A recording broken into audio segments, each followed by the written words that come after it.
একই দিনে জোড়া ধাক্কা তৃণমূলের মমতা শিবিরের।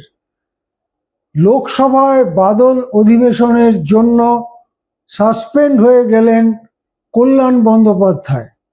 আবার অন্যদিকে বিধানসভার থেকে বিতাড়িত, অন্তত আজকের দিনের জন্য বিতাড়িত বা সাসপেন্ড তাদের অন্যতম কালীঘাটপন্থী তৃণমূলের অন্যতম সরব বিধায়ক কুণাল ঘোষ। দুই সদনে যখন এরকম ঘটনা ঘটছে, তখন কালীঘাটপন্থী সাংসদ বা বিধায়করা কি করছেন? এখনো পর্যন্ত আমাদের কাছে এমন কোনো খবর নেই যে বিধানসভায় কালীঘাটপন্থী অন্য বিধায়করা তারা কুণাল ঘোষের সম্পর্কে এই যে সিদ্ধান্ত স্পিকারের, তার কোনো প্রতিবাদ করেছেন। আবার লোকসভাতেও কালীঘাটপন্থী যে কজন লোকসভার সদস্য রয়েছেন তারাও যে প্রতিবাদ করছেন বা ওয়াকআউট করছেন বা কোনো বিক্ষোভ জানাচ্ছেন, এরকম কোনো খবর পাওয়া যাচ্ছে না।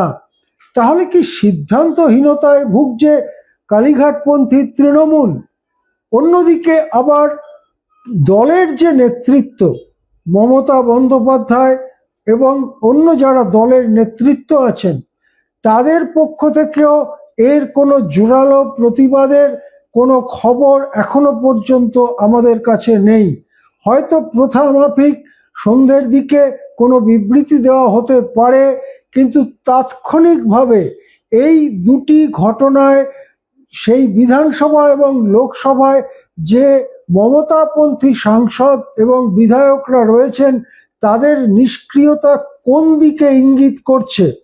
তাহলে কি এরা বুঝতে পারছেন না যে কি করতে হবে, নাকি তারা শেষ পর্যন্ত চুপচাপ থাকাই শ্রেয় বলে মনে করছেন?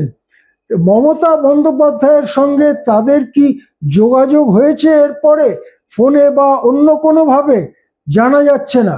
কিন্তু যেটা দেখা যাচ্ছে যে তাদের দলের তাদের ঘনিষ্ঠ বিধায়ক তাকে টেনে হিচড়ে চ্যাংদোলা করে বিধানসভা থেকে বের করে দেওয়া হলো। অন্য বিধায়করা চুপ করে দেখলেন। ভোটাভুটি করে কল্যাণ বন্দ্যোপাধ্যায়কে বাদল অধিবেশনের জন্য সাসপেন্ড করা হলো।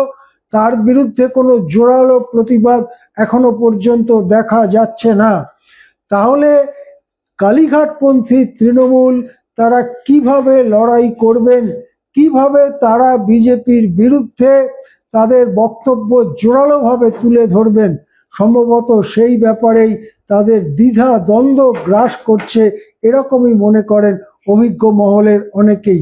আমাদের অবশ্য অপেক্ষা করতে হবে আজকে সন্ধে পর্যন্ত মমতা বন্দ্যোপাধ্যায় তিনি কোনো বক্তব্য রাখেন কিনা বা দলের পক্ষ থেকে কোনো বিবৃতি দেওয়া হয় কিনা, সেদিকে আমরা নজর রাখবো।